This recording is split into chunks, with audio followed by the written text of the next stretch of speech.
is meant for an adult audience. Loveline may contain sexually oriented content.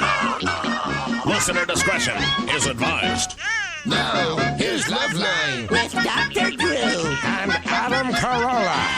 Oh, top billing just because you got 15 years education. I am Adam Carolla. That is Dr. Drew. He's a board-certified physician and a bona fide geek.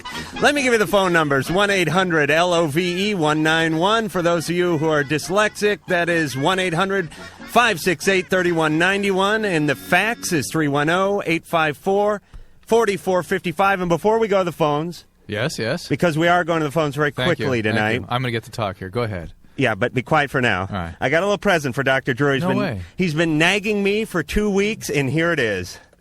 Thank you. Yes. Thank you. Yes, Thank you. a little Thank high you. five. Thank you. Yes, an inflatable wife for Dr. Drew. No. This is Jumanji, because we're going to take the weekend off and just sit around and watch videos and things. So Yes, thank you and very much. You should be able to watch it 15 times with your kids screaming in the background the entire time. If we can find 2 hours in a row to watch, do anything, it'll be a miracle. All right. After the show, we'll go out to the van, and I got Caligula in there for when the kids go to sleep, Drew. All right. Should we go to the phones? Yeah, let's do it. Who do you want to talk to? Let's see. Here is Jeff. Jeff, what's up? Hey, guys. How you doing tonight? Good. Okay, here's my problem. I'm going to try to be succinct with you here. Good. Girls that are attracted to me, and they're, I have my fair share, I guess, I just lose interest really fast. And, they're physically attractive to me. We get along well and everything. But the fact that they would be attracted to you somehow... Well, I don't know if it's necessarily that. It's just... I got kind of a roving eye, and I'm not quite satisfied with it. You're not quite satisfied with yourself, are you, Jeff? Be honest. Well, no, I really don't think it's that, Adam. I don't know. It's just... Well, you're not open to close relationship, I suspect. If you really were open to connecting with somebody emotionally, you wouldn't you wouldn't be interested in roving around. Well, that's all right. I mean, if you're just not interested in a relationship, you're not. I've had close relationships before, and it hasn't been a problem before. I mean... It's just right now. Jeff, let me ask you... It seems like, it seems... Dr. Jeff, Drew, like, go ahead. Let me ask you a real honest question. If you met someone that you really liked tomorrow, do you think, and she was the woman of your dreams, do you think you could stay with her for a couple of years? I'm sure if she was a woman of my dreams, maybe that's the problem. I mean, I'm not really looking for the woman of my dreams, but... You're not. You want to find some big hag or something with parts dragging? What I'm saying is I'm not being that selective at this point in my life, but I guess I do get a little picky. Yeah, I think you are. Usually, oftentimes, not usually, but oftentimes, that's just a way of defending against having to be open with somebody. Okay. If you don't want to be, or you're wanting to look at sort of physical, superficial aspects, you're never going to be satisfied, and you'll find that out eventually. Yeah. And you'll probably get blindsided by somebody who you do get connected with, and then she'll maybe not be interested in you, and then you'll be in a real quandary. All right, you confused, Jeff? Well, I mean, this at least gives me a place to go critically think somewhere. Yeah. Think about you and why you're not maybe more open to connecting with somebody. Yes, get yourself a book written by Socrates and sit under a tree somewhere, Jeff, and figure out your life. It's the Woody Allen syndrome. Yes. Or the Groucho Marx, I guess, the first one to say. Wouldn't want to belong to a club that would have me as a member. David, what's up? Hi.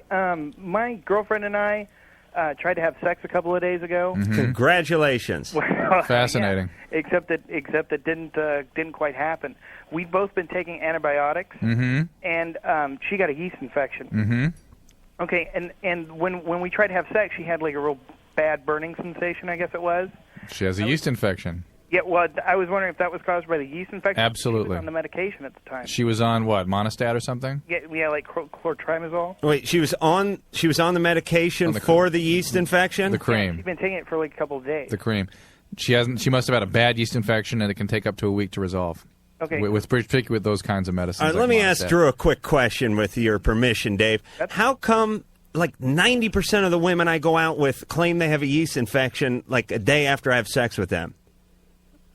I mean, why does everyone have a yeast infection? That's what I want to know. Or are they lying? Well, people get women get yeast infections almost anything that can change the environment in there. If something is women exposed, weren't really meant to have sex, were they, Drew? Just admit it. They weren't meant to have sex with you. I think is the bottom line. Don't you think God could have sorted this one out? Don't you think He could have thought this one out just a little better? I mean, every woman comes in. First the whole hymen thing. What's that about? What kind of planning was the whole hymen thing? Yeah, let's make sex real painful the first time out and make you bleed everywhere. Perfect. People won't do that until they're really ready, mature enough. Don't give me that biblical crap, Drew. Listen, number 2, you get an infection. Right. It's painful. Right. Why couldn't they just clean it up? You know what I mean? I mean, whoever invented the human structure, why couldn't he have just made it simpler? Because then we really would have overpopulated our planet quickly before we could have handled it technologically. We'd be in big trouble. Why aren't your teeth just one big piece all the way across so you wouldn't get corn stuck in between them and walk around like an idiot all day? All right, David, I think that answers your question. Give her another 5 days or so of the medication, and that should be fine. If she still has pain after that, get her looked at, because God knows could be some other kind of vaginal infection, okay? Okay, can I ask one more question? Real quick, hang on a second, though, but that's my point with you, is that you might be distributing some other kind of infection around, and what they think is a yeast infection may not be a yeast infection. So wear a condom, for Christ's sake. Yeah, okay, Pops. Yeah, what's your question? My other question was, when I was going to school, my roommate had a yeast infection he got from his girlfriend. On the skin of the penis? Yeah, I guess. The whole front of his underwear, when I saw him in his underwear, it looked like he peed his pants every day. And I was wondering how prevalent is that? I had it once. Did you? Yeah. Is there a good chance of my catching that from my girlfriend? Do I need to wait? It's actually pretty uncommon. And I suspect your roommate didn't have yeast infection, because why would he be leaking whatever he was getting a discharge or whatever? I mean, I didn't ask. That has nothing to do with. I didn't want to go that far. I think your roommate may have had a drinking problem, is what you're trying to say. The yeast infection causes a sort of a red rash on the skin of the penis. It's very uncommon in men. Adam's an uncommon kind of guy. And any infection will go away as soon as you go to the pharmacist and shell out $30. Mine went away before I even used the cream, is what I'm saying. I'm still trying to sell that stuff if I have any takers. Jeff, what's going on? Hey, how's it going, guys? Good. Hey, I love your show. Thank you. And I'm sorry to say that Ricky is gone, but hey, you guys are going to do a great job on your own. We're going to try. We'll miss him. Thanks, Jeff. And I have a question for Dr. Drew. Yes, sir. Have you ever heard of Town syndrome? Town? Town syndrome. That's TOWN. You're going to have to tell me more. I'm sorry? You're going to have to tell me more. When I was 4 years old, I live in Minneapolis, and a specialist here at the University of Minnesota diagnosed me with this, and it's some kind of a genetic disorder. It's very rare, and it's manifested in me by I was born with an extra thumb on my right hand. When I was born, my anus was covered by a thin layer of skin, which had to be surgically removed. Or surgically removed. Right. And then one of my ears is bigger. My left ear is bigger and more. You know, there are actually books, like encyclopedias of congenital physical abnormalities, and each of them has some doctor's name attached to them. And so yeah, they have those. They have that whole freak of nature sex video thing too, where the guy has 2 penises. Very nice. I'm sure you'll research the name for that for us. So, Jeff, yes. So, did they take care of everything? Well, when I was 2 years old, they amputated my extra thumb. Yeah. Right. And, do you still have it? You still? Because Mike the engineer has part of his sack floating around in a mason jar back there somewhere. And maybe we could add it. I think we ought to do that right now. We ought to just start a collection of extra pieces. Like the Loveline collection? I have a brilliant Loveline idea. Museum. Museum of Medical... yeah, Drew's Believe It or Not. Yeah, we started like a macabre museum in the basement of Westwood 1. And here's what we do, Drew. Seriously. I have an idea. All right. Jeff, hang with me. I'm holding my breath. It's a brilliant idea. Oh, yeah. I swear to God, I come up with one of these a year, and this is it. All right. I'm with you. We have all the people with the Town syndrome. Okay. With the skin, and all the stuff they had removed, scraped off, or came off in an accident somehow, and we have them clean it up and send it in. Yeah. Then it's like a Toys for Tots situation. No, I'm serious here. We hand these pieces out to all the freaked out 14-year-olds who want to get something pierced. There you go. That way they don't hurt themselves, but they can actually have the experience of tattooing, like they could tattoo Jeff's extra thumb. Or they could put like a bone through it, right, Jeff? Right on. No, they'd make some kind of necklace out of it and wear it then, though. Thumbs for tots. I suppose that's better than piercing themselves. It really is. My main question was, if I can interrupt. Yes, I'm sorry, Jeff. Would there be any, long-term effects? Have you ever heard of any kind of a disorder like this? Or, do you have? I'm just throwing out, the kinds of developmental abnormalities associated, say, with developmental problems of the ear. Do you have any kidney problems? No, I don't. Do you have any other urogenital problems? My younger sister, actually, who has a part of this syndrome, has had major kidney problems. The thing, you understand the reason I'm asking that question is that the ear, it turns out, and the kidneys tend to develop simultaneously, and abnormalities of one tend to be associated with abnormalities of the other. So you get wax in your kidneys? You get blocked both. Okay. So that would be one thing, and I since I've never heard of this syndrome, it's hard for me to judge that it would have any kind of real significant. Real rare. And what you know what the musculoskeletal manifestations and skin manifestations are. What you're worried about is are any other organ systems involved as a result. If anything else could be, because this is a real rare study. Right. I don't know, if anything else could be involved. I would be most concerned with checking your urogenital tract. Okay. You function normally otherwise? You have no other problems you're aware of? Yep, I'm totally healthy. Yeah, then it's highly unlikely that it's going to be associated with anything else. Okay? All right, Jeff. Good luck. Good luck, and go back to that specialist. What's he asking you for, Drew? Like, you know what Down syndrome is. I mean, you're a doctor, all right. I don't mean to criticize, but I'd go back to the guy in Minneapolis. Janice. Yes. What's going on? Well, I don't know how often y'all have heard this dilemma, but I'm 46, been divorced for 5 years, and my ex-husband and I get together ever so often and have incredible sex. Right. And it's crazy, and it's driving me nuts, and we don't know how to handle it. And he just recently got married, and he's in another state, and but that's another deal. Are you married too? Me, no. How long has he been your ex-husband? Is he? How long has he been your ex? Oh, we've 5 years. How old a gal are you, Janice? I'm 46. 46. And know better, yes. You should know better by now, though you can start claiming senility pretty soon, can't you? Or at least you can be eccentric. Janice, listen.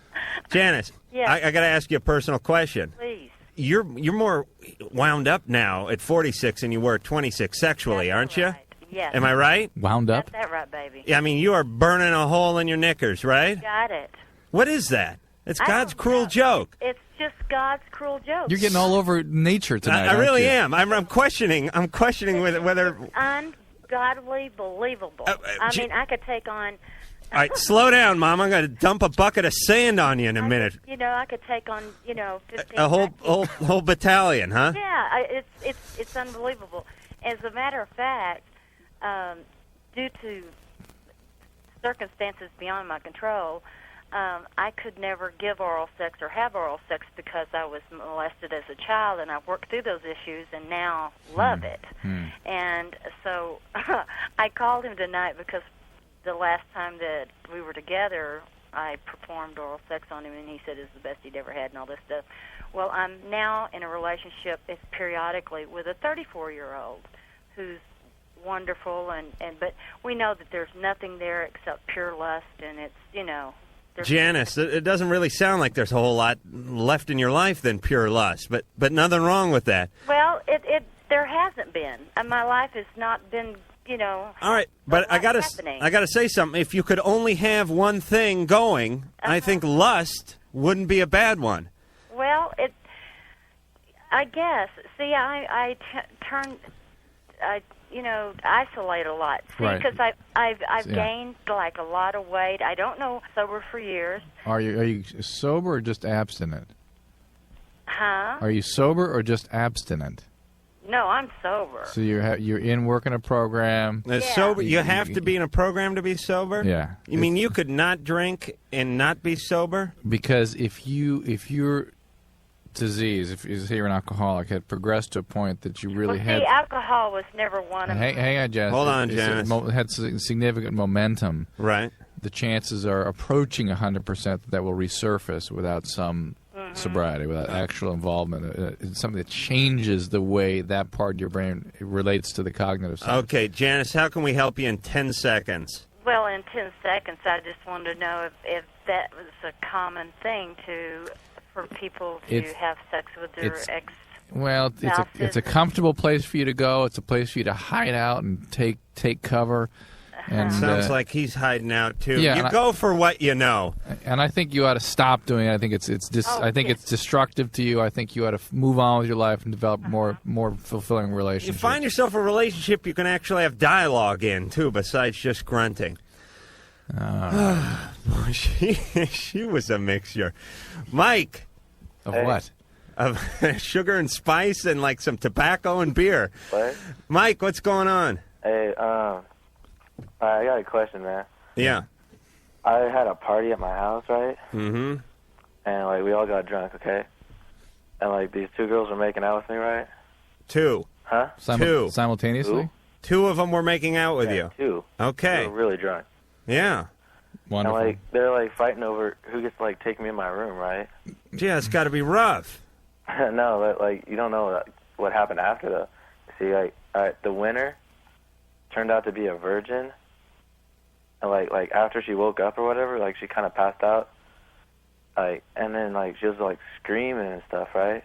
Right. Wait a minute, Mike. You're leaving out the part where you finessed her out of her jeans and got on top of her. No, she was all over me, though. Yeah, and then she passed out. Yeah, after we're done.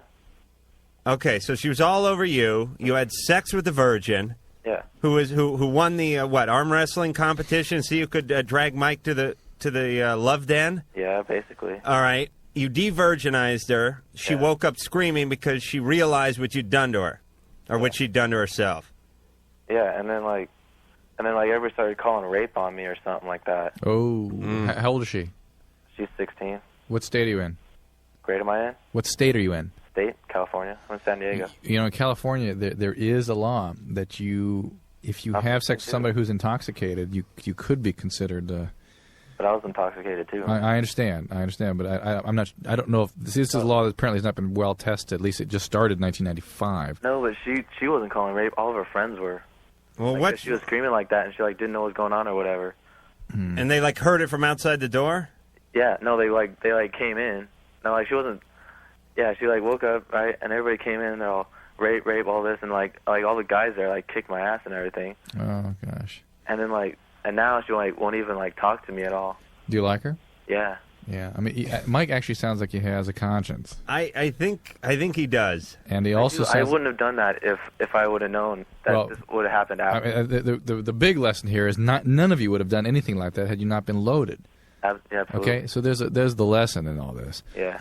The other thing is how to deal with the repercussions. I mean, it sounds like you really like this girl. I do. He sounds connected with her. He sounds remorseful. He's guilty. Okay, I'm going to give him the answer then. Mike? Yeah? All right, you sound like an upright guy, and you sound pretty sincere. This was last weekend, right? Yeah. All right, so she's had, 5 days to kind of cool off? You got her phone number? Mm-hmm. Why don't we call her? Oh. We could straighten her right out. Mike, I'll put the Crown Royal velvet sack over my tongue, and I will smooth talk her to the point where she's ready to. She'll hear marriage bells, wedding bells. Sorry. Are you sure, man? Yeah, I think we should do that. Well, I think. Oh, my name's not really Mike, though. Well, it's okay. You can tell Sherry during the. But hold on. If you decide not to do it, just in case. Well, don't plant that seed, Drew. We'll do it. What are you, Mother Teresa? We're trying to get ratings here. You're worried about this guy. Yeah, is Mike on hold? Yeah, he's on hold. The man that goes by the name of Mike? All right, we'll get in touch with him, and why don't we talk to Tony right now, and then we'll get to him after the commercial. Tony! How you guys doing? Good. Well, I had a comment, but somebody brought up the subject of Down syndrome. Yeah. And I guess I was wondering if, I have 6 nipples and an extra vertebrae, and I was wondering if that could be related to the same thing. No, that would not be that, but that could be there could be some other syndrome that some other doctor's name is attached to, associated with that. But those are both fairly common kinds of aberrations from normal. I mean, they're called supernumerary nipples. They go right in a line down like the way dogs have them, and they look like moles, really. Right? Really? And what's the extra vertebrae do for you? Well, it's more of a pain than anything. Is it low back? Yeah. Yeah, and that's common too. So. Okay, because I'd really never heard of it. It is? Before. Yeah. How many vertebrae do you have? Tony, what other question do you have? How many do you have, Drew? 5 in the lumbar spine. So. All right, Smarty. I'm going to check that later. Well, I had another comment about a show you'd had about 2, maybe 3 weeks ago about piercings. Yeah. And one of you had said that people with major piercings, like the tongue or genital piercings, must have had some sort of Didn't say- adverse sexual experience with him. No. I didn't say must, and didn't even say sexual experience. What I have said was, and I still contend this is true, that people that do this kind of aggressive piercing tend to be people who have been through some kind of abuse in childhood, often sexual abuse, and this is sort of a way of mastering the kind of sense that they were being violated by just doing it themselves. Or people that just plain have too much nipple on their chest. We'll be back after this. Call Loveline, 1-800-LOVE-191. The phone call is free. The advice is free. Then it's up to you. Loveline, we'll be right back.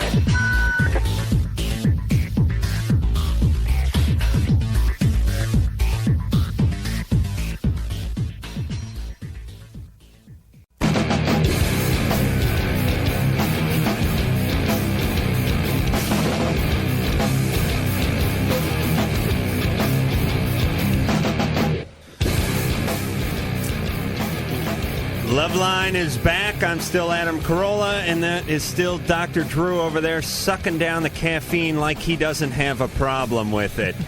When we last left off, we had Mike, or so he called himself, and he had himself a little episode last weekend at a party he threw where a couple of gals arm wrestled to get him into bed. Everybody was loaded. Everyone was loaded. He had sex with someone who was a virgin at the time, and when she came to, she was screaming her brains out. Now everyone's crying rape. Mike is upset. Mike likes Erica. Mike likes Erica. Mike wants to have a relationship with Erica. Mark wouldn't have done this if he weren't loaded. Erica wouldn't have done this if she hadn't been loaded. Well, let's not paint Mike like a saint just yet, because the jury is still out on Mike. Am I right, Mike? Yeah. You're an okay guy, but you're not a great guy. No. Okay. If I was a great guy, I wouldn't have done But he that. Right? Oh, that. look at him, but he knows it. All right, Mike, I'm trying to hate you, but I can't. All right. All right, Mike, we're going to talk to Erica, okay? Oh, she's on? Yeah, we're going to get this whole thing straightened up. Erica, Yeah. what's going on? Well, a big mistake happened, and I don't think he knew what was going on. Are you pretty pissed at him? He didn't. Yeah. So Because he was supposed to be my friend. was the story he told accurate? Pretty much, yeah. So how much had you been drinking? A lot. So you were essentially blacked out, Yes. and there's no way you would have had sex with him otherwise. No. And you were just friends up until then? Yeah. Not Noel. Huh? Yeah, Mike, go ahead and defend yourself once in a while, because I just want the facts. Actually, this has happened. It's kind of happened before. With Erica? Yeah. What happened? Well, it's kind of like a pattern almost. I mean, right, Erica? And I want her to back me out or whatever. The two of you had a pattern like this? Well, like we get drunk and we kind of do this sometimes. And so this one not go all the way. We just like this one went too get drunk far. and then we'll start just making out. Right. Or whatever. That true, Erica? Just once, but after that I Once, told we did him twice, I wanted man. to be friends, and then this. it was cool with that, and then, Yeah, but what did he do? I mean, did he slip a Mickey into your high C, or did you drink, Erica? I did. And Mike, were you handing her the beer, or what? She asked to come. Like that was like the whole point of like we go out to drink. All right. So Like, that's the problem. I didn't like force it in her mouth or something. Let me just. I'm going to take this in a little bit different. Not till later. Direction, real quick. Yeah. Nice, Adam. Do either of you have alcoholism in your family? My parents drink a lot. Erica, yeah, I don't know, Mike, your history well, but Erica, to be a blackout drunk by 16 is really. Actually, this is. She's only done it a couple times. Look, This is my second time. Erica, to be a blackout drunk by the age of 16 is highly suggestive of alcoholism. And this may be just the first in a series of serious consequences that you suffer as a result of that illness. And it's really the alcohol that's the ultimate culprit in all this, because neither one of you would have done this had either of you been sober. And the question here is not who was sober, but who was more sober. Mike kind of knew what was going on, so he was the responsible guy. Both of you were under the influence of drugs. Here's the thing. He asked many other times for this, and I was like, no, I'm your friend. Okay. I'm like, no. Okay. Let me summarize here. Other times too. All right. Mike has feelings for Erica. Erica, you just look at him as a friend, and not even as that anymore. Am I right? Yes. All right, you feel taken advantage of, and you're pissed off, and about half of that piss should be at yourself because this happened once before. You're going to a party, you're drinking, and Mike is there, and I mean, you know, you put two and two together, and you get Mike. America, it's fortunate because Mike sounds like he really likes you. So Mike says he really likes you. You think you can forgive America? Well, eventually? Well, yeah. Say by the time he's in college? But he really likes her. Erica, he wants to have a relationship with you. Mike, apologize. I just want to be friends. All right, you're just going to be friends. Mike, she's not into you that way. Because we do have fun together, but there's nothing more. Okay, Mike, real quick, apologize to Erica and tell her this is never going to happen again and you'll just remain friends. Sorry, this is never going to happen again. Wait a minute, Mike, on your knees, pal. Mike, this guy acting worse than Ed Begley Jr. over here. Mike, give him some. Come on, put something behind this one. What are you talking about? Some real emotion, some heartfelt emotion. You're trying to keep Erica as a friend. Is she important as a friend? Yeah, she is. Well, then act like it. All right. Go. I'm sorry. I would have never done that if I would have known any of this would happen, or I just wouldn't have done it if I was sober enough because I am your friend. But you doing all that, you know. All right, now you're rambling like a madman, Mike. Erica, was that okay? Yeah. Can you find it in your heart to forgive him? I know this is something that shouldn't be taken lightly, and we don't want to make light of it. But taken lightly. What? It's not being taken lightly. I think you guys have to really look seriously with your use of substances too. I mean, I think this is very serious business. Oh yes, I have looked at this very. All right, but All right. I hope you guys can still be good. friends. Be sober and do daytime activities with Mike. Thanks for both. See you guys. Bye bye. Good luck, Mike. Bye, Erica. Bye. You all right? Yeah. All right. See you later. Oh, Drew, that was compassionate of you. I think you handled that real well. We want to talk to Christina? No, I don't. I want to talk to Scott. Oh, you do? Yeah. All right. Scott. Yeah. Hey, Adam. Hey, Dr. Drew. Hey, Scott. Oh, that's it. I'm stifled from here on in. Yeah. How old are you, Scott? 10. 10. Talking to a 10-year-old on this show is like having sex and having the crucifix slide off the wall and bang you on the head. It's really going to screw my rhythm up, Scott. Scott, come on. What's going on? I have this girlfriend, and I just came down from Oregon, and I got her a present. And when she went to Hawaii, she got me a present, and I've only asked her out twice, but Where'd you go on your date? to the theaters, What'd you see? Legitimate theater or to the movies? to the movie. Okay. Yeah, what'd you see? 3 Wishes. Aw, what the hell's that? Oh. If Drew doesn't know what it is and it's for kids, it doesn't exist. What is it? What's 3 Wishes? We got to remember, I'm looking at the 5 and under movies. Right. I'm looking at the 40 and older. Yeah?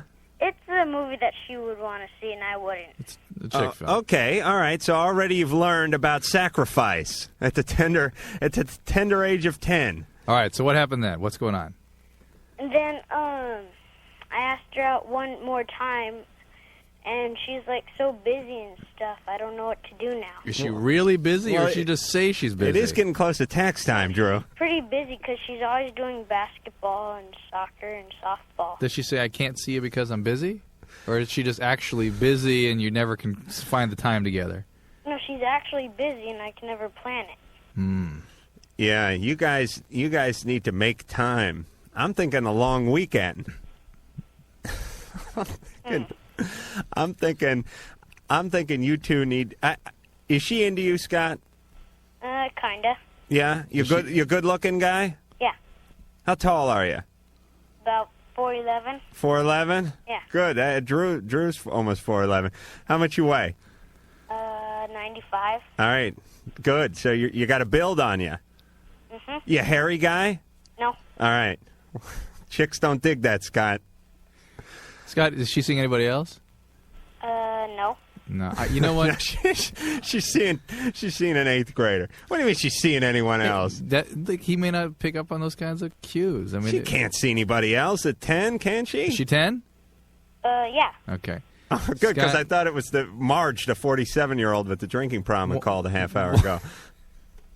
That'd be quite a pair, wouldn't it? Yep. Scott. Why don't you find a time that you guys can just hang out together somewhere, like in your parents' home or something? There's got to be time. She's got to have downtime, and maybe you could visit her at her house or something. But if she really avoids spending time with you, Scott, she may not be as into you as you are into her.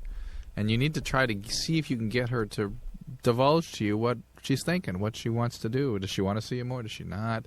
But prepare yourself. If she doesn't want to see you, Scott, don't take it personally. This is the first in a long line of disappointments you're going to have with women.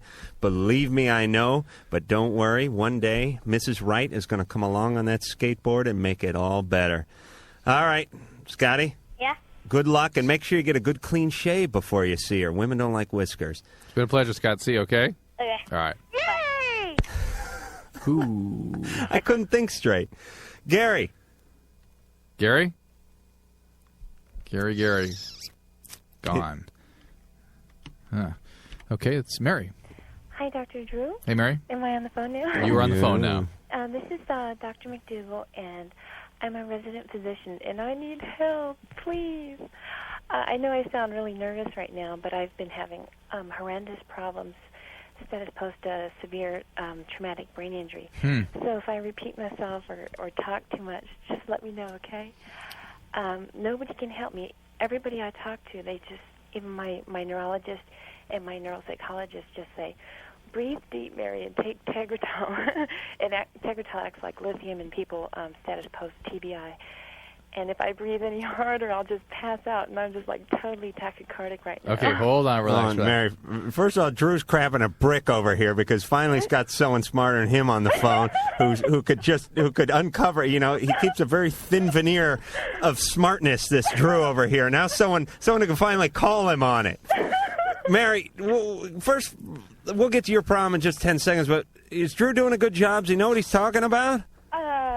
Yeah. I mean, I only started listening kind of last night because I really wanted to get through last night, and I never got through, and I was just trying to figure out the fax number, too, and you guys never say your phone number often enough, especially for people with, like, learning disabilities. With memory problems, huh?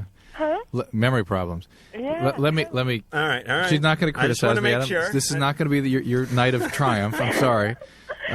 Mary, you had, what, a motor vehicle accident or something? Yeah, my truck flipped over. And, you had a car and I was accident. in a And coma. you had a brain contusion, subdural, what happened? Yeah, a ton of contusions. Brain contusion. And how long ago was the accident?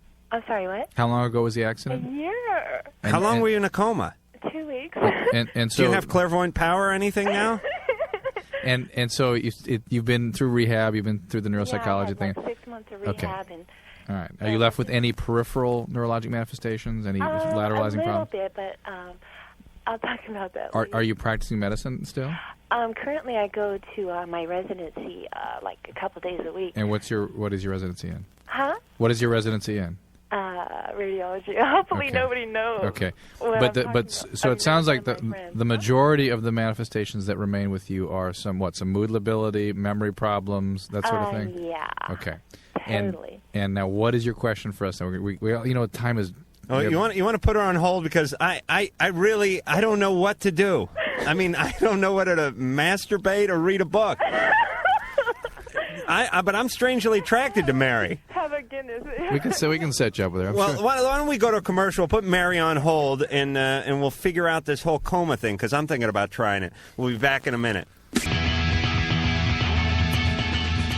Loveline has returned, and so have I, Adam Carolla, and my good pal, Doc Drew, over here. Let me give the numbers out one more time since Mary complained, and maybe she was right. Phone numbers, 1-800-LOVE-191. That number again, 1-800-568-3191. And the fax number, if you want to fax us, and maybe we'll read some a little later on in the show, 310-854 4455, and when we last left off, we were talking to Mary, who's 31, a radiologist, who's brilliant, who's a doctor. Had a head injury a year ago. Was in a coma for 2 weeks. Do you have a seizure disorder now, too? Is that what the Tegretol is for? No, the Tegretol is to for the moods. like lithium to control my manic Your moods. emotions. Were you bipolar before this happened? No.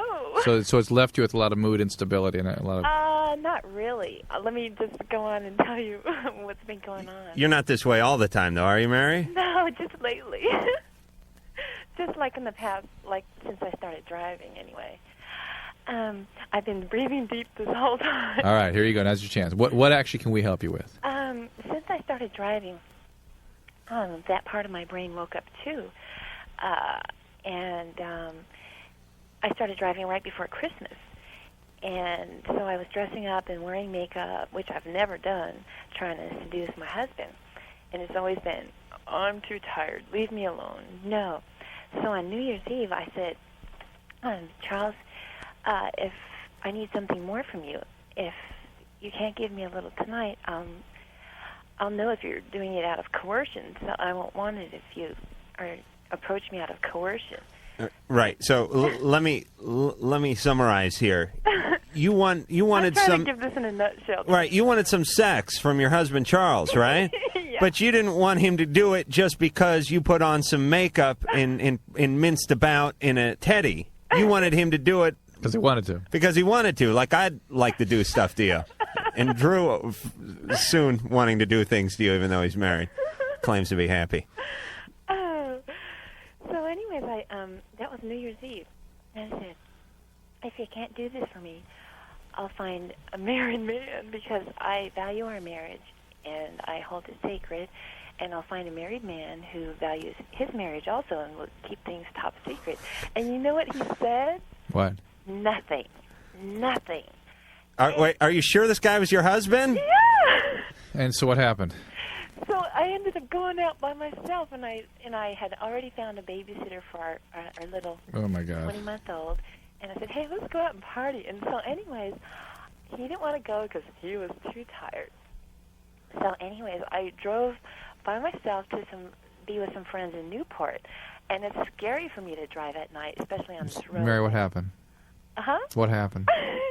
So I went out by myself, and I told, a couple of girlfriends that I ran into, and I told them I told this one girl what I had told my husband.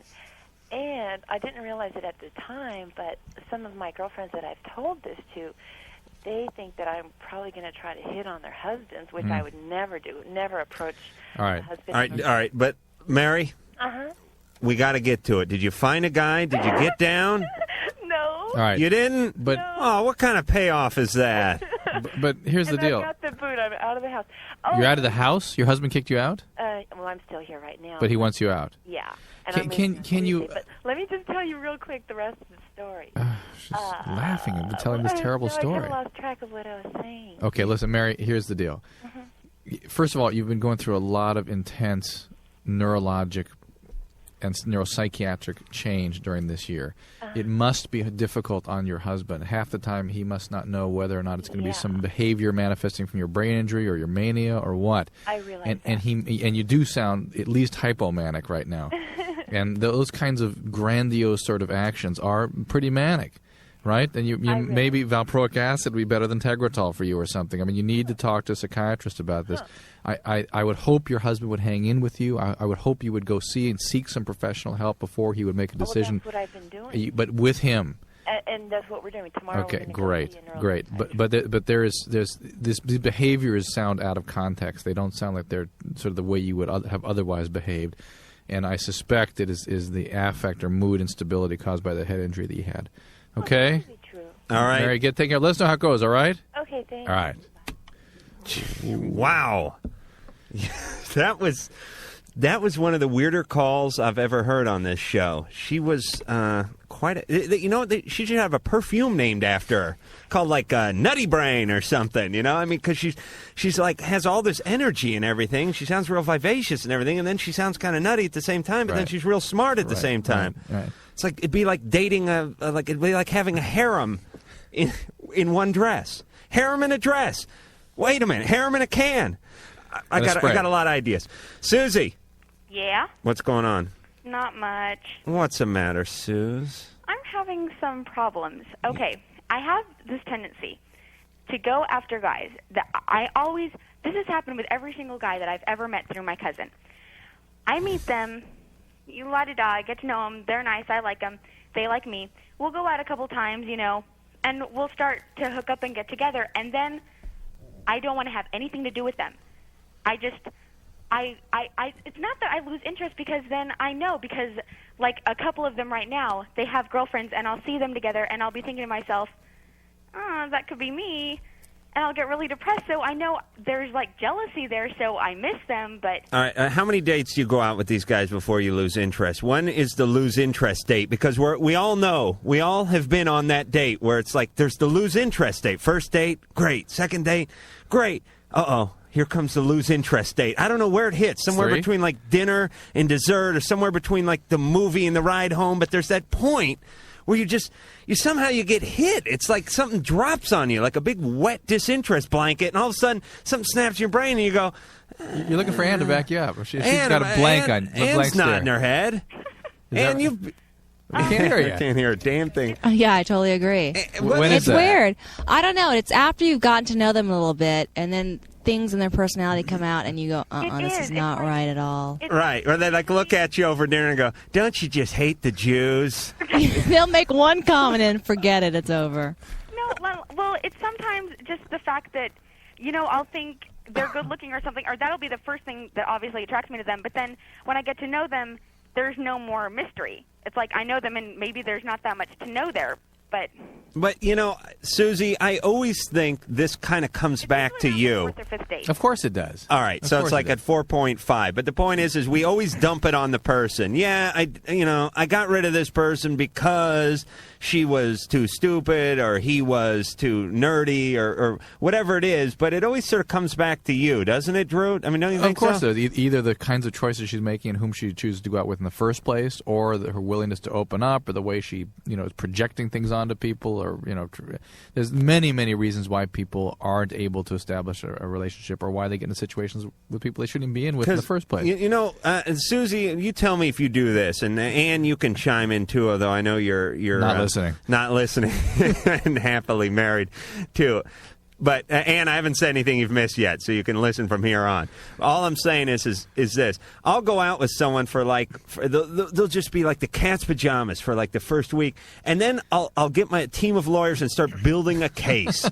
Like, I'll have guys working around the clock coming up with reasons why I shouldn't go out with this person, or why we're not right for each other, and it's like this whole sort of build a case thing. Do girls do that? Ann, you get into that? No. You don't? No, we're not looking for something. She has an epiphany. It's just like now. It's an emotive thing. It's just boom. You don't go out with a guy. Why do you build a case against them? All I'm saying is you're afraid of commitment. Right. Let's say, yeah, all right, but I'm mature enough to admit it. All right, good. All I'm saying is you go out with a guy. Right. You really like the guy, and it's like, I think guys do this maybe more than women, but it's like the fourth or fifth date, and you really like them, and now you start like nitpicking at some point. Maybe the way they dressed, or maybe like you get I didn't notice that mole right there. Right, the before. one just under the scrotum there. I hadn't seen that.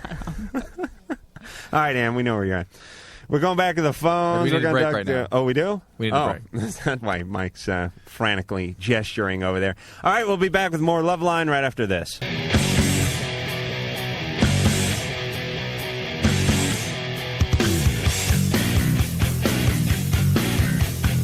Loveline! Ouch.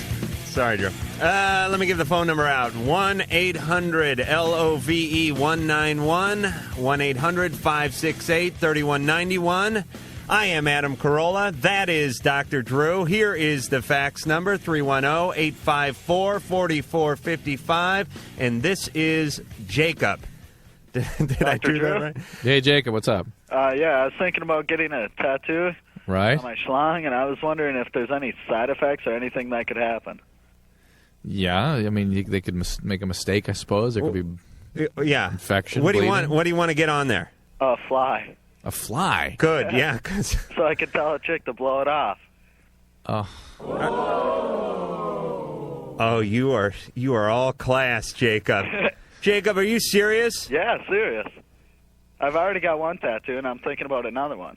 So you have one on your penis already? No, one on my arm. But Jacob, what are you going to do? Just walk around the bar with your dork swinging around, yelling, "Blow it off"? No. I mean, here's the catch-22 to the tattoo, to the clever tattoo on the penis. By the time you coax some girl to see it, you're probably getting a blowjob anyway. I mean, I've never got... Or at least the chance would be higher that you're not going to if you get us to that point and there's a tattoo there. Yeah, I'll tell you what's going to end up happening is you're going to get so much dust on your penis, they're going to have to blow it off, Jacob. Maybe that's what I should get at. Jacob. Yeah? Here is the deal. I've never not had a blowjob because I didn't have a tattoo on my penis. Oh, well, I know, all right, but I twice. thought it'd make it more interesting, huh? Yeah, but what are you interested in, like novelty sex, or do you just want the blowjob? A little of both. I think he's pulling our chain, Drew. I think he's going to do whatever he's going to do. Wow, we've been reading Nietzsche or something. Oh wait, we got to go to a break here. Real no, quick. we don't. We got do. What do we got?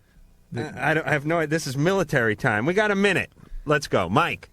Hello? What's going on? Make it fast. All right, I'll make it quick. There's this girl that I've been seeing. Yes. Right? Yes. I'm like crazy mad in love with her, but I was talking to her today.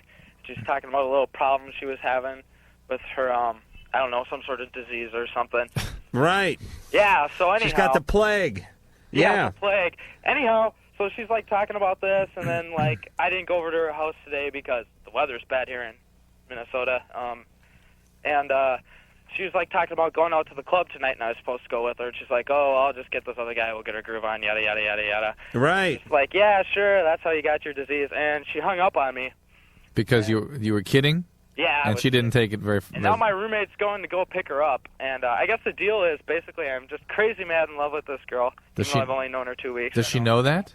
I'm insane, huh? Does she know that? Yeah, she knows that. I keep telling her, but she thinks I'm lying because she's been hurt before, yada, yada, yada. All right, listen, listen, yada, yada, yada. You know, you make that sound that cartoon characters make when they get hit with a frying pan, you know, and then their head takes the shape of the pan, and then they got to straighten out, so they go yada, yada, yada.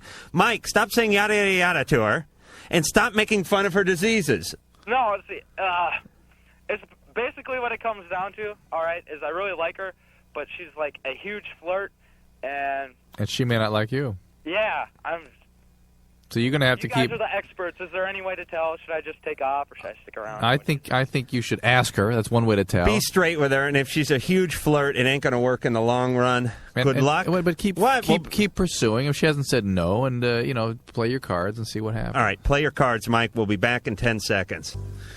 Monique, you're on Loveline. Hi, guys. Hi. I just wanted to let you know, Dr. Drew. Yeah.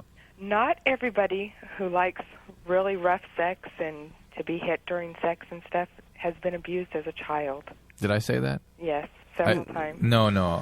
Well, you've implied it. I look for that. With those kinds of behaviors. You saying you like those kind of broads? No, I'm saying. What do you mean you look for it? I mean, I'm asking those kinds of questions when somebody provides that kind of history, but I'm not saying it necessarily is the case. All right, but Drew, you like a little fanny tanning once in a while, don't you? It out. Monique, you like that? Oh yeah. I get the feeling everyone named Monique likes a little paddling once in a while. Oh, I like it really rough. Really rough? Really rough. You mean like you like a guy to you want him to take like an oar out and smack you in the side of the head with it or something, do you? I haven't gone that far. An oar? Yeah. Like from a Viking ship that it takes 3 guys to carry in and they just drop it on you. No, but like to be smacked across the face or something. Across the point of an orgasm. Somebody spank me. Like, oh, treat me like I'm a bad girl. Wait a minute. Mike, give me a little music. I want to do a quick experiment here with Monique. Monique, you like it when guys talk dirty? Oh, yeah. Because you know what I'd do if I was with you, Monique. No, what would you do? First, I'd grab a big fat handful of that hair of yours. That brown hair. How'd you know? I'd done it before, baby. You loved it so much you forgot. That's an excuse I give often. Did you put me into one of those 2-week comas? That's right. I had you speaking gibberish and throwing out medical terms, and your husband left you. And I'd pull that hair back, and I'd put my mouth right against your ear. And I'd say, Monique, I am the cabbie, and you are the fair. And I'm taking you anywhere I damn well please. Take me, baby. And then I'd take my hand out and I'd wipe a little sweat from my brow so it glistened. And I'd give it a good cross across the coolie so it made a real loud sound. And then I'd pull out my bullwhip, the one I used to use in the old circus act, to take the cigarette out of the chick's mouth. And I'd crack it a couple of times, maybe twice. No. Maybe not. Mike says, F off. I got my sack in a jar, and that's it. Then I'd rub up against you a little. Are you done? Are you done? For God's sakes. I can't. Drew, you let me go on for like 10 minutes. I think you were enjoying it. I think I couldn't believe it was still going on. I thought he's done. You're done. Drew, you enjoyed it on more than one level. Thank you, Monique. Wait. Oh, okay. I also wanted to tell you guys, this would have been perfect for Ricky. Mm-hmm. He says that he's such a wuss about tattoos and he wouldn't do it with invisible ink or anything. Right. I think it is the greatest rush you can get. My fantasy is to have some big Have guy a tattoo artist beat the crap out of you while he's to be doing me doggy style with a tattoo gun going on my ass. So this guy is working you doggy style with the thing buzzing away. Oh yeah. And just like putting his initials in you like you're an oak tree. No, there doesn't have to be any ink. I mean, just that feeling. All right, so the guy should just get a kit. We're done. All right, Monique. Even I'm confused by Monique. I don't know. Take a call, Drew. I'm going to have a cigarette. Rich. Yes. Hi, how you doing? Not too bad. You're on the air. Okay, this is a question for the doctor. Right. So go ahead, sir. I inhaled a whole bunch of chlorine gas at my former workplace. Wow. And I have asthma. Mm-hmm. And I haven't had asthma problems for the last 2 years, but now I'm having a whole lot. Right. Where'd you work? Union Carbide? No, I was working at a chemist place, which I don't really want to say the name because, What happened? One of those freaky lab things? No, they had me cleaning rat piss off the floor. With chlorine? With chlorine? They were either having me mix bleach and lime away and stuff. Wow. Right. Oh, and that mix, the rat piss acted as a catalyst and created a big cloud came up and gave you powers beyond mortal men. Am I right? No. Now you're super rich. But he can't breathe. Rich, those kinds of irritants, when you inhale them, can trigger asthma. There are all kinds of chemicals. Some can even cause an asthmatic syndrome, but certainly anything that will irritate the airways will trigger an asthmatic episode. Wait a minute, Drew, I smell something. Lawsuit. Rich, are you suing these guys? Thinking about it. Yeah, because then not only could you be called rich, you would actually be rich. Great. Liz on line 5. Liz. Yes. Hello. What's doing? Okay. Okay. Go ahead. What's up? Okay. Well, I'm 26. Mm-hmm. I'm an alcoholic. Mm-hmm. I've been to one AA meeting where they bought me the big book and kind of going through it. I'm kind of looking for something. Let's see. I'm not at rock bottom from the way this book describes it. You don't have to be at bottom to access and embrace treatment. I mean, that's one of the things that I really try to focus on, is trying to find ways to sort of hook people into the recovery process before they do destroy their It's kind of a lives. novel idea, actually getting into treatment before you take out a couple of school kids by driving your Chevy through an auditorium at noon. Well, and that's what I'd really like to do. Well, good. Go to more meetings, get a sponsor, do the work. Well, going to one meeting, you will hate it at first. You will not want to go. I've never met an alcoholic that thought it was the right thing to do. Yeah. You're going to look for every other possible alternative you can get your hands on, anything easier, different, something that satisfies any other kind of interest that you have. But the fact is, in 1996, there's only one reproducibly effective way to deal with this disease, and that is the recovery process. You can embrace it or not. If you don't, there will be progression. Jesus, you're good, Drew. okay, well, in addition to AA, is there a book, a program, or something that's going to help me You can get treatment. There's plenty of treatment programs. There are sort of subtle alternatives to AA. There's like rational recovery and things like that. But Liz, for someone who by your own admission does not have a tremendous problem, you have some problem with alcoholism, but you wouldn't call yourself a blackout drunk. Isn't AA good enough?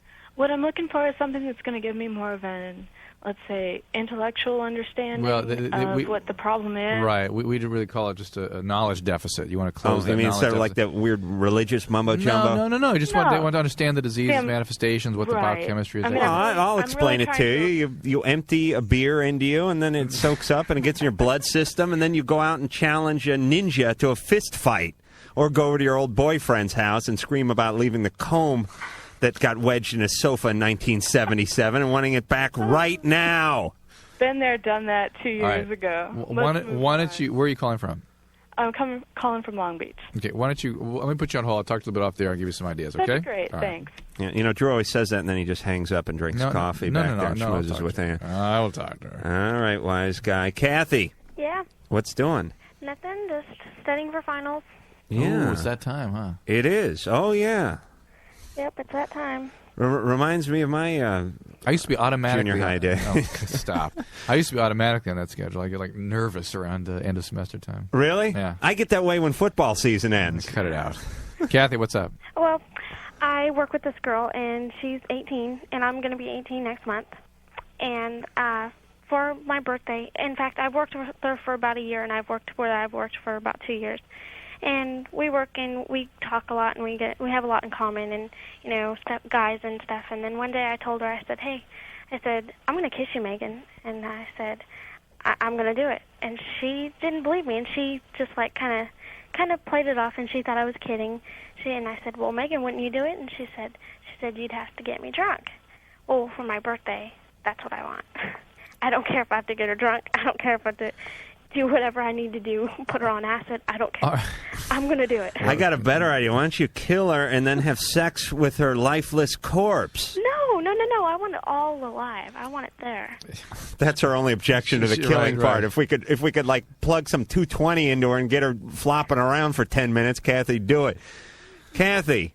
What? This is your goal? This is my goal. To get some chick you work with loaded and plant one on her? Well, no, I don't want to get her loaded, but if that's what it takes. Well, what does she think of you? I don't know. We have a lot in common, and, we've gotten screwed over by guys so many times. We're just, like, sick of it, and we're just, like, and so we start talking about girls. Is this just some kind of an expression of your intimate feelings for her, or is this really an intent for a lesbian relationship? No. I've wanted to like a girl before, and I've wanted to kiss a girl, but I've never done it because there's nobody I've really actually been attracted to. Their tongues are extra soft, Kathy. Kathy. Yeah? Stick your tongue out for a second. Okay. All right. Are you touching it? Okay. Are you touching it? Uh-huh. Say something. You're touching it? Yes, I am. Okay, that's what a girl's tongue feels like. You understand? Yeah. Okay, I won't get you to touch any other stuff right now. I happen to like women, and I'm all for women enjoying women, and I don't know why, but it seems like a healthy thing to do. On the other hand, you're pretty young. I don't know how people get burnt out. You're 17, and it's like, oh, I've been through the men. No, I've had it up to here with guys and their shenanigans. You're 17. Just for right now, I am. I get over that. I think she really is just experimenting and expressing some. No. No, but listen, you sound like you really have some intense feelings for this girl. I do. And this is how you want to express them. And you're not saying you want to have sex with her, are you? Well, I don't know. I mean, if it came to that, I guess I would. But I don't know. That'd be too fast. You got her phone number? Her phone number? Yes. Yeah. All right. I'm putting the Crown Royal velvet sack on my tongue again, and I'm going to work this thing out just like we worked it out for Mike and Erica. All right? We're going to put you on hold, Kathy. We're going to get her number, and we're going to set you guys up for a weekend you'll never forget. And now we're going to talk to Steven. Steven! Hi. Hey. How you guys doing out there? We couldn't be better. I'm in Minnesota. It is freezing cold. I bet. Really? It was cold here, too. It was about 60. Yeah. There's 3. Oh, you love I had to put a bathrobe on to get the paper this morning. I usually just go out nude. I had to put 5,000 pieces of clothing on to go out and hack the door apart off my car to get an inch of ice off. That would suck. And you know what, Stephen? I use a crowbar to open it. I am the laziest man alive. Like, don't move out here then. I sleep in my socks because I don't want to deal with putting them on the next morning. You know what I'm saying? I think so. If one time I dropped the thing of spaghetti, and I actually rationalized that I should let it dry so it would be easier to clean up. That way it would be dry and I could just sweep it up. And I let it. One big piece. No, not one big piece. I capsized a whole bowl of linguine in my bathroom, and I let it sit there for 3 weeks. Wait a minute. What was it? What were you doing with linguine in your bathroom? I like to move around when I eat. I don't just sit in front of the TV. Oh, Steven, you smoking a little pot tonight? Who, me? Yes. I did earlier. You certainly did. You know what? With the wind chill factor, you're getting good at the laugh thing. You got it. In Montana, South Dakota today, 87 below. Right, nice. 87 well, that's a little bit below. Your nuts would just spot weld to your thigh immediately if you open the front door. Steven, what did you want though? What's your problem? I just wanted to know you guys' views. See, we have this little delinquency at school. We have this problem in science sometimes about who's better, men or women. And I was just wondering what you guys' views on that. Like, who do you think is genetically better or God made better? Are you guys actually studying this? Are you like no, looking we up? just have this conversation. This is amongst the students. Amongst the students. Yeah, well, let's build a case. Your teacher's not getting involved with this. No, he's not there most of the time. Well, it depends what you're using as a parameter of genetic superiority. Women live longer. Women live longer. But maybe it's because they don't have as much stress in their life. Because men accomplish more. No, in women that live longer. Short period of women time. live longer. They finish everything in. All right, Stephen. Let's all right. It's fine. We're gonna figure this out. What do you want to take take the woman's side? Well, let's just build it. Women live longer, and Steve, I accept your contention that maybe it's because of what men do in their life that there's added stress and whatnot. I thought that was my contention. Women go through childbearing, which most men would not survive. A single delivery. What are you going to do, push it out of your ass? Of course we're not going to survive. We got no womb. See, it would kill you. God created the woman. He made her have all the pain, and the guy just, sits around. He doesn't have to squirt a big 3-inch, 4-inch. Yeah, but what about the emotional pain that goes along with being a man? And what about that whole prostate thing? Oh, yeah. Emotional. Guys don't get as emotional as women. They don't. Men are kind of clueless about the emotional world, in fact. And when you see a woman, when you get married and women have children, it will. Tim Allen's got the man down pretty good. Yeah, but it will baffle you the way women are able to connect emotionally with children and raise them and stuff. And I think it's pretty obvious. What? That women are superior. Well, but now, thanks, Ann. I mean, seriously, and you're saying stress. Women are just as stressed now. Hey, I'm just saying. In my We're life, out in the world working. Well, but that has not been expressed yet in terms of measuring life expectancy. In other words, women's involvement in the workplace is a relatively new thing on a large-scale basis, and we'll see if that gets expressed as a shortened life expectancy. Probably. But I tell you, childbearing and child rearing is as stressful as any. Well, let's hold on, Ann. First off, I think the vibrator scrambled your brain, so I'm not going to listen to you anymore. Okay, we have Mike the hermaphrodite over there with half a nut. Mike, what do you think? Men or women? Mike is a lot of man. Look at him. He's got a beard and a gut, and he's happy as he can be. Why does there have to be a better sex? Yeah, why can't we all just get along? Can't we all just get along Thank you, at Mike. a time? All right, maybe he's right. I tend to think women are better, too. Oh. I really do. Let me tell you, if women were running this country, it might be better because guys got this testosterone. Right. All right, Steven. We got disconnected. Steven. Oh, you guys got it, yeah. Steven, we've done enough talking about this with you for a minute, and let's get rid of Steven, and I'm going to say something about it real quick. Right. The testosterone, it starts wars. Yeah. It creates. It's not just the testosterone though. When you see a 3-year-old, you get them near a sword or a gun. The little boys will always pick them up and use them, even if they've never seen a television show. And if you don't give them a gun or a sword, they'll pick up a stick and start wielding it like a sword. Or Right, they got it going. But you want to hear something real interesting I found out yesterday? Men produce more testosterone during the springtime.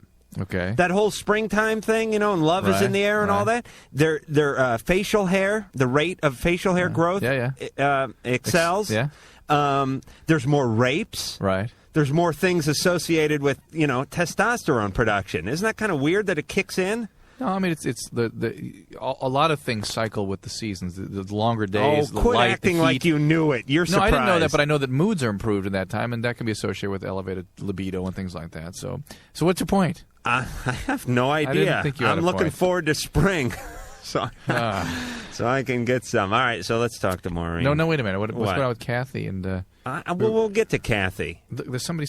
Oh, she's talking to her. All right. Maureen. Yeah. All right, feel honored. Drew wanted Kathy, but I wanted you. Don't disappoint me. Thanks. What's going on? I just had a question for, I guess, anybody who wants to answer it. I've been dating a guy for about a year now, and we have sex frequently, and I've never achieved like an internal orgasm. Right. What's an internal orgasm? You mean you're always doing it in the park? What? What is an internal orgasm? Let me just finish here. Okay, like a clitoral orgasm. Like, right. No problem, right? Right. And how is that? How do you achieve that? Huh? How do you achieve that? How? How are you able to do that? Is that a bizarre question? No. How is it you are able to do that? By what means, Maureen? By like oral sex. Okay. Whatnot. All right. And is that in all relationships? It's been that way. Hmm. And you've never had an orgasm during intercourse. Not actually. And that would make you. That would put you in the category with most women. Most women do not have orgasm during intercourse. Right. No, that's just a fact. Right, but do guys like think that they do or something? Because guys expect women to, but women just don't, and women expect to, and it's kind of an unfortunate thing because they often do not. Yeah, because you think you're weird if you're. You're not weird. Or whatnot. You don't fake it. You just do what you're comfortable with, what makes you feel good, and focus on that, and ask that of your partner. All right, Maureen. All right, thank you. All right. The doc knows, and we'll be back after this.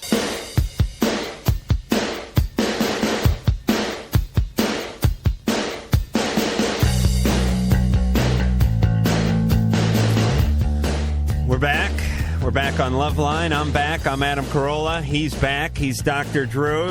The phones are up and running at 1-800-LOVE-191. That's 1-800-568-3191. The fax machine is heated up and ready to go at 310-854-4455. And when we last left off, Kathy was expressing her love for her workmate, Megan. Kathy? Yep. You still love her? Yeah, I do. I find her very attractive. She's like somebody, I think the only person that I've ever liked as a girl, but I've always wanted to do something. Right. And we have her. So oh, you do? We're going to get Megan, and we're going to put you two together, and we're going to make a little love connection. Megan? Yeah. What do you think? No way. Megan? No, I was just joking, Kathy. Megan. Oh, Megan. No, because people at our school, they think I'm a lesbian. Right. And me and Kathy always joke about it. Let's not disappoint them. No way. Oh, come on, Megan. You know what you told me. Would you tell me? It might as well come true. Megan? I mean, I'm not saying anything all I just wanted to do was kiss you. I mean, mainly. But, Mainly. I mean, if it came to anything else, I would. Megan? Nope, I've never touched a girl. Megan. I know you haven't, but I'm just saying. Megan? You're saying, would I? Oh, Megan's mom. Is that your mom in the background? Huh? Megan. Yeah? This is Adam. Uh-huh. You have no interest in women? Nope. You have as much interest in women as Scott the engineer back at K-Rock? Yeah. I don't know if you got that reference or not. I show affection towards my friends and stuff, and hug them and kiss them, but I don't find them sexually attractive or anything. But not that I would want you to do anything you didn't want to do unless I really wanted you to do it. No. But if you had let's say a couple of glasses of red wine. She's 17, right? All right, one glass of red wine, and Kathy came up and sort of rubbed your neck a little bit and, started talking about how evil men were and how dangerous penis could be. That wouldn't do anything? Nope. So that's it, Megan. Nothing. Nope. Hey, Kathy, can you accept that? Yeah, I guess. I mean, look. I mean, I don't want her to be mad at me at work or anything. Are you okay, Megan? Yeah. I mean, she's still. I think. I won't say anything. I mean, there's like. Well, it's not a matter of saying anything. She really cherishes your friendship, and that's the most important thing to her. Really, I think the bottom line is this is just an expression of how warm her feelings are for you, and for her it comes out in kind of this physical way. Whether or not she's lesbian, she's not even clear about that. But for you, she has these very intense feelings, and they sort of come out in a physical way. Kathy, you like her as a person, or are you just trying to get in her pants? Oh no, I love her as a person. She's like always there for me. We talk, and she's really nice. And Well, she always listens. I'm trying to build the case that you guys don't change your relationship. I mean, you've kind of dipped in here and pushed the envelope a little bit, and it's not going to go that way. And I just hope she's not mad at me. that's the point. Rather than you guys running in different directions because you're frightened about what's come out here, that you remain friends and you keep going in your relationship in the manner you had. Megan, you okay? Well, I just want to know if she's serious about what she said, because I always thought she was joking too. No. I told you, and I said, and you said Kathy is not a joker. I said the only. You said the only way I could do that is get you drunk. All right, Megan. So next time a girl comes up to you and tells you she wants to put her tongue in your mouth, don't tell her when I get loaded. You understand? So here's a lesson for everyone here. And Kathy, be cool around her at work. I will. She will. I'll be the same. All right. And Megan, don't get weird. Okay. And keep your mind open. Good night, ladies. Sorry, Megan. Hang in there, Megan. Poor Kathy. You all right? I guess. Right, I just hope it doesn't change. Well, it sounds like she's going to be kind of scared of you. It sounds like it frightens her. So you just got to kind of be reassuring, keep hanging in there as her friend, and make the boundaries real clear. And you're not going to step over them. You're not going to attack her or something. I never planned to. Of course not. Yeah, and let me tell you a quick piece of experience here. When I first came on the show, Drew was eyeballing me pretty good, and I made it clear to him that I set certain boundaries, and he's respected that. I respect them. They held. All right, thanks, Kathy. Thank you. Bye-bye. Mark. Yes. What's doing? Well, the thing is, I've kind of fallen in love with a stripper. Yes. Okay, and fantastic. Okay, and the coincidence was that she was on the radio this morning on a dial-a-date. It was so strange. The same stripper was on a dial-a-date at our local radio station. Did they go out to one of the local strip clubs and recruit her? I don't know. I only caught like half of it, but I tried to get through so bad. No, wait a minute. Are you having a relationship with her? No, I mean, I have just I've only talked to her like the few times that I've... Okay, so wait a minute. You're stalking a stripper. No, not at all. I've just gone there, and she's just the most incredible woman I've ever seen in my life, and I'm not stalking her or anything, but... Is this a totally nude place or a topless place? This is a totally nude Why is that important? Because this is radio, and I'm painting a vivid picture for the listeners, and besides... Yeah. Okay, Adam, check this out. Besides what? Yeah, talk to me, because I dated a stripper. She's got dark black hair, straight black hair, incredible blue eyes, and she's got tattoos everywhere and leather. She's unbelievable, and and then I found out she's single because. Wait a minute, it kind of sounds like Ricky, actually. She's got tattoos everywhere. She's single. Mm-hmm. But the thing is, I've got this girl that I'm really interested in that I'm spending $200 on Sunday when we're going out, and she's total opposite. This girl goes to an all-Christian college, and so I'm wondering if this is sort of normal or not, and what the hell I should do, Yeah, you sound a little confused, Mark. Let me tell you about strippers. And I may get some letters, but I don't care, because letters from strippers, even hate mail from strippers, is still a good thing in my book. Strippers are all just a little bit twisted. It takes it takes something wrong with you a little bit to get up and get naked and shake your ass around. I know, because I lived with a stripper for 2 years. No. Yes. 2 years I lived with her. What can you say about guys that... You know how much money in singles that cost me? Every night, stuffing those things into the crotch of her panties. If the strippers are a little bit twisted, what is it about the guys that live with them? It's got to be an exponential factor there. Let me explain. I don't even want to get into that story, but Mark, I would go out with the Catholic girl. Well, no, you were going to say what happened. What was your experience? You learned from experience that there's something wrong with them. I'll tell you what's wrong with them. I remember my dad is a shrink. God bless him. And I came home one day and I said, I didn't come over. I went over to his house and I said, Dad, I'm dating a stripper. And he said, that means something. which is the worst thing ever because I wish he'd just taken a shoe and beaten me. But he just said, that means something. And I said, no, it doesn't. And he said, oh, yeah, it means something. And that's all he ever said. And then it took me 2 years to really find out what he meant. What did it mean? By that. It turned out not to be anything. He misunderstood me. It didn't mean anything. Okay. No, he wasn't even talking about it. No, it's just there's something. There's an attention thing going on when you're up on stage and you're doing a thing, and there's a weird man seductive thing, and so any man in that in the role of of boyfriend, you become like an audience member who lives with them. Right. Do you guys think I mean, it's this Christian girl. She's really, she's cute and everything. She's really nice, and the thing is, she's like totally, conservative, and I'm really liberal. Is that going to be a huge problem? The opposites can get along very well together. And let me tell you something about this Christian gal, too. I bet when that little checkered uniform skirt comes off, she goes nuts. All right. No, that's how it is, because she's pent up. Mark, I'm serious. You know what? When you get her alone in your room, it's going to be like when you open one of those gag cans of toffee and the snakes come flying out. I mean, I'm totally like whining and dining her on Sunday. I'm taking her to see a Broadway play. Great. And I've only known her for a couple of weeks. Do you think that's another bad thing? Do you think I'm like going too fast? Yeah, Mark, I think you're tending to sort of. You're tending to ask too many questions, well, you're Mark. also tending to really dive into these relationships against your better judgment. You can't plan it out. You can't plan it out in advance. It's like skiing. Wait for it to snow and then go. Don't sit on the roof and do some kind of weird dance with the parka on your head. I think I made myself clear, Drew. Yeah. Yeah. Let's see here. Did we finish with Liz? We finished with almost everybody, but let's talk. Let's talk to Dave. Dave. Hey, how's it going, guys? Good.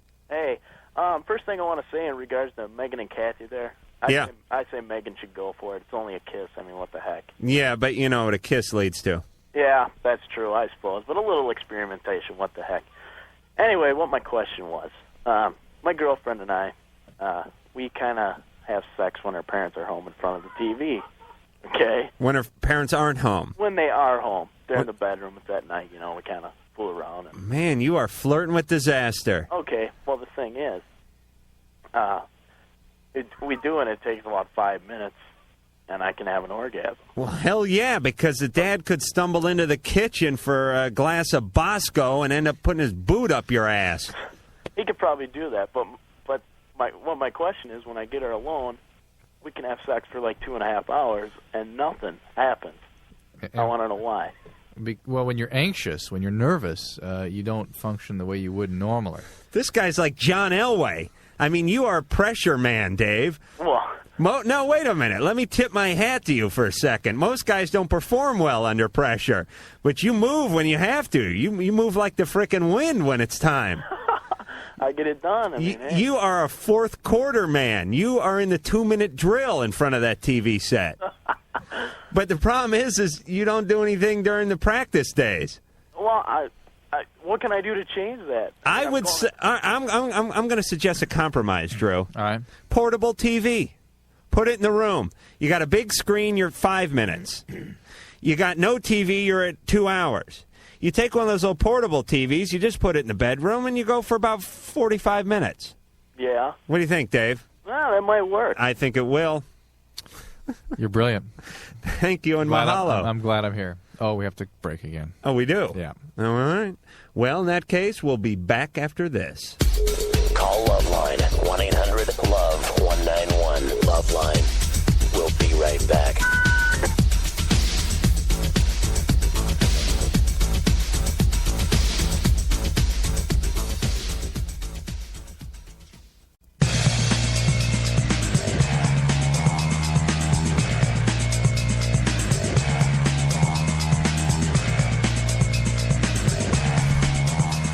Loveline. I am Adam Carolla. That is Dr. Drew, a very handsome man. Stay away. Phone numbers. You've insulted me enough already tonight. 1-800. This is just the beginning. This is the tip of the iceberg, I'm Drew. aware of that. I'm saying just leave right now if you don't like it. If it's too hot in the kitchen, good night. Just get the hell out of the kitchen. No, don't leave seriously, because you're leaving one of those geeky doctor friends of yours, and then the ratings will go in the trash can. 1-800-LOVE-191, 1-800-568-3191, and faxes come our way at 310-854-4455. Faxes like... Hey, we got a bunch of faxes tonight. Some of them, I just try to keep them kind of short, because some of these are too long to read over the radio, and we've got a lot of them, so let me just get to one here. I'm getting married in about a month, and I'm worried about birth control pill. Up until now, we've been using the pull and pray method. Interesting. I would kind of like her to go on the pill, but she is really worried about getting cancer from the pill. It runs rampant on her side of the family. Should she be worried? I'm assuming you guys are in your 20s or so. I'm assuming the kinds of cancers you're talking about are breast or uterine cancer.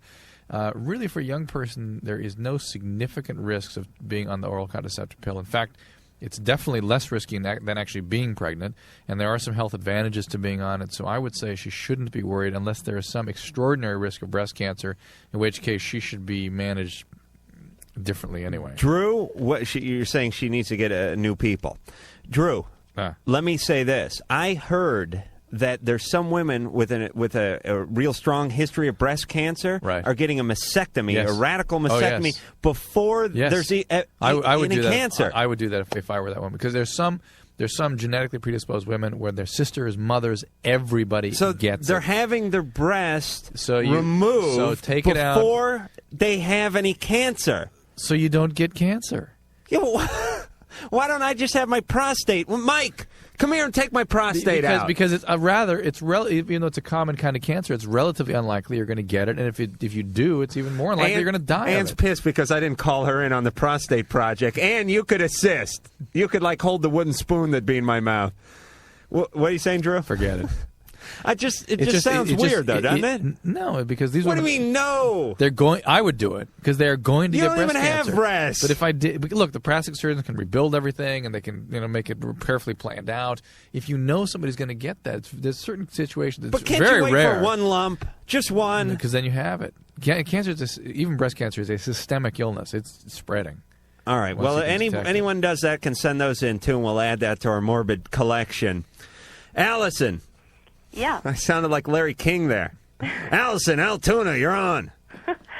I have a point to make about earlier you were talking about testosterone being the aggressive hormone. Yeah. There was a study out a few months ago. Yes. That estrogen is actually the aggressive hormone. Well, I'm glad you brought that up, Allison, because it's long been my opinion that a woman would beat the crap out of a man if they could. And thank God we weigh 50 pounds more than most of them. Mike's got about 75 on most bras. Was he waving you? He just flew me the bird.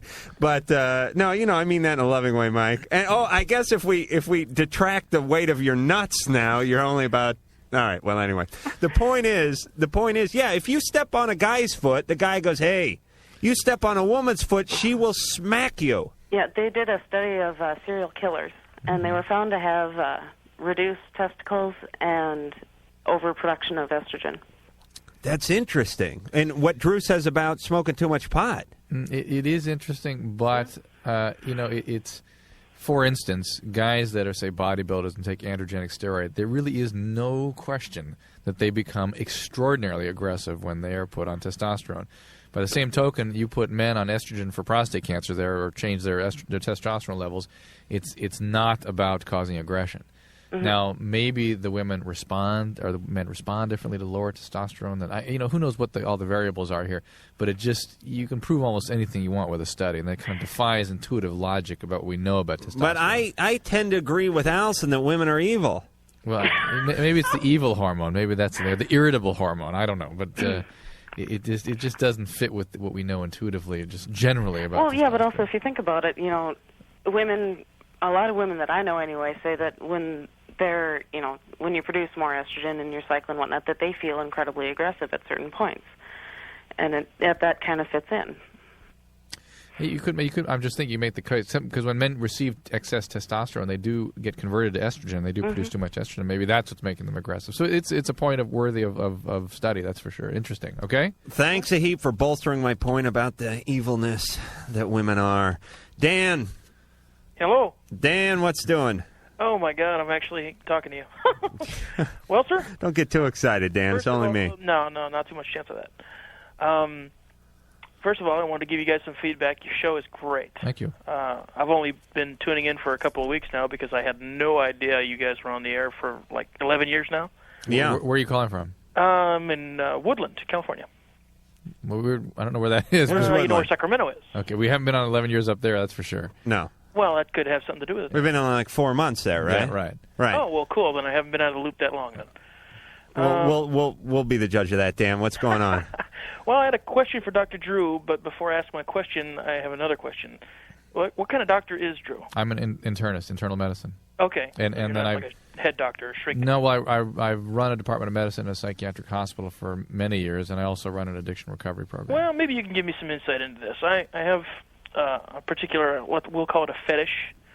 I like to, I'm heterosexual. I like to tickle girls. And that really gets me going. That means something. Nobody likes that. I mean... Nobody wants to be tickled? Right. No, because it's a pain in the ass. No, it's not. It's fun. Of course it is. It's a big fat distraction, even sexually. Like once in a while you get something sexually, and it tickles. I'm going to ask Ann to back me up on this one. Producer Ann. Beautiful, lovely, vivacious producer Ann. And Mike can jump in here. Big, hairy, ugly... engineer Mike, Sasquatch Mike. But seriously, once in a while, like I know, God love him, a woman once in a while will show some pity on me and actually do something for me sexually.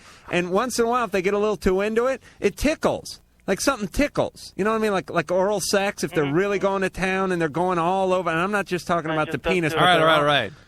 Well, I'm saying it tickles, and it's kind of it's a little distraction because you want to laugh, but on the other hand, you want to be Barry White. Right. What I think is more exciting is not an actual tickle, but a soft brush that actually kind of gives you goosebumps. It kind of tickles a little, but it's not a physical tickle. Like the hair, exactly. It tickles, but it's a gentle tickle. Right, like a very soft touch. Like if they stroked you, but just the nails of their hand touched you, or their hair just went along the small of your back. Just the tips of your fingers. But if it was really like a big, like if it was like the Joker with a peacock feather, it would be distracting, right? Yes, definitely. All right, well, Dan, knock it off. You can't. Dan! You're going to have to find that person that is willing to tolerate this. But Dan, no one wants to have sex with Bozo the Clown with a whoopee cushion and a feather. No, it's not about putting on the clown wig and doing the... No, good. There you go. No, it's just, I don't know, there's something, I mean, women, God bless them, have this mysterious beauty that captivates all us guys, right? They certainly do. And... above and beyond that, a woman's... But we don't want them to sit on a whoopee cushion, Dan. We want to make love. Don't make it about a thing. Dan, you can't find a woman that'll tolerate your tickle fetish, will you? I have the... Somebody's knocking at the door. Yeah, that's the neighbor. She's pissed. Dan went over there and gave her a little Gucci goo beforehand. Listen... Somebody's actually at the door. Oh, okay. Dan, listen. Either date Charo, who seems to like to be tickled, or go cruise a novelty store and see if you can find yourself a nice woman. Thank you and mahalo. Kat. Hey. Hey. I've got this friend who I think she's really heavily into heroin. Mm-hmm. See, we're in a band, right? Mm-hmm. And so I think she's really getting heavily into like the whole heroin drug scene and stuff. Mm-hmm. I think her boyfriend's into it too. There's an interesting question for you. Does she paint her fingernails black? Huh? Does she paint her fingernails black? Sometimes, yeah. Because that's my threshold. When my heroin addicts, when they relapse, they always start painting their fingernails black. Really? And there's no. So Joan Jett was into junk pretty good? I can't say that because you're painting your nails black, you are a heroin addict. Black. Right, but the heroin addicts that I treat, when they relapse, always start painting their nails black. And they don't communicate with each other, and they don't say it's for any particular reason. It's just some behavior. Yeah, well, the thing is, see, her boyfriend's into it too, so I'm afraid they're going to, pull a little Nancy Sponge and Sid Vicious kind of thing. Yeah, right. Drew has no idea what you're talking about, but I know. I think they're going to die. Yeah, the Sex Pistols? Yeah. Which is what happens to heroin addicts. They die. Yeah. So you want to know what to do? Yeah, because, I really can't talk to her because, I can't pretend like I'm the Virgin Mary here, I've had my share of drugs. Right, and when people are strung out, too, they come at you if you try to come at them, right? Well, it's defensiveness, denial. Yeah, all right. What? So pissed at me. 30 seconds, Drew. What should she do? Boy, you have to find some kind of leverage, and you have to gather the people that are important to her in her life and all apply the same kind of pressure in the same direction, using the same leverage. The girls in my band, we've all tried to do that, and well, it's got to be. She's like, you're ganging up on me. Yeah, well, you are ganging up on her, but you've got to follow through. You've got to say, look, we are not willing. Right, you're trying to save a person's life, and you've got to say, we are not willing to be a part of your demise if this goes on. If you're going to maintain a relationship with us, you must get treatment, or else here's your bag. And her boyfriend's a jerk. She'll like, she'll be at practice. Her boyfriend will come over. Kat, I've treated a number of musicians, and I found the only people that ultimately get them into treatment are their record producers, who say, "Get your act together, or you're going back on the street." And that's usually what gets people. It's gotten to the point where we're me and the drummer and the other guitarist, we're going to tell her to get everything together, or we're going to kick her out of the band, because that's how far we've had it up with her. Well, but you better follow through on that. Don't just threaten it, okay? Yeah, because Good luck. Yeah, do one of those should she do one of those intervention things, Drew? They're very expensive sometimes. What do you mean it's expensive? You just need a bunch of people in the six-pack. You wait in their living room and you ambush them. Well, that's part of it, but you actually have to rehearse it, and somebody knows what they're doing has to set it up. You have to write letters. You got to get some gay guy to walk around and go, people. No. What do you mean you got to rehearse it and script it? Let's go to commercials. All right. Loveline is back, and I decided to come back with Loveline, and so did Dr. Drew. And during the commercial break, Drew and I were actually talking, as we so often do, about interventions. We're speaking, right. I was talking at Drew. Right. Can I say that? Yeah. All right. Anyway, Mr. Grammatic over there, tell me about interventions, because I didn't know. I thought intervention just meant you got a bunch of buddies, you know, some Funyuns and a sixer, and you waited for the guy to come home and you threw a net over him. No. In fact, if people are planning to do some kind of intervention, the best thing to do is to get somebody who does these professionally. There are people that specialize in doing interventions. And if you do it by yourselves, not professionally supervised manner at first, you kind of lose your opportunity to do it effectively later. That is to say, if you try to ambush somebody, but you really don't know what you're doing and the ambush doesn't work, they're going to be on their guard. And the next ambush, they're going to be ready for you. It's like having your dog neutered. You got one crack before the dog wises up. Am I right? You got one shot with that tranquilizer gun. You better hit the target. That's what I was going to say. But the fact is that they are ready for it, and the surprise element to it is an important factor in getting people to comply with what it is you're asking them to do. And these things are actually scripted, and they're worked out. All the important people in a person's life, employer, are put together, rehearsed. They write out letters of what they're going to say to the people, and they pack their bags. They get the plane tickets. They get the program set up they're going to enroll in, and they send them. And where do you find these mercenaries? You got to read like Guns and Ammo or something? I mean, any Booze and Ammo? No, American Society of Addiction Medicine would have referrals. Any addictionologist would know an intervention. And there's people who just do this for a living. Yes, they are intervention specialists for hire. Interventionists, that's correct. And they probably have scripts that they've used with other families, and they just scratch that name out and put that name in. No, they've had a lot of experience though. But no. The letter's written by the patient, by the family, not by the interventionist. Just they want to tell them what the experience of the disease has been for them. Right, and how it's affected them. And they pack the guy's bag, or the girl's bag for because they're going to Betty Ford, or wherever, let's say, wherever, and or Mayo Clinic, whatever. They pack the bag. Las Encinas. That was my next one, and everything's ready, and they get them that day. Right. I mean, there's no okay, hey, this is great, and then come pick me up tomorrow. No, they have to.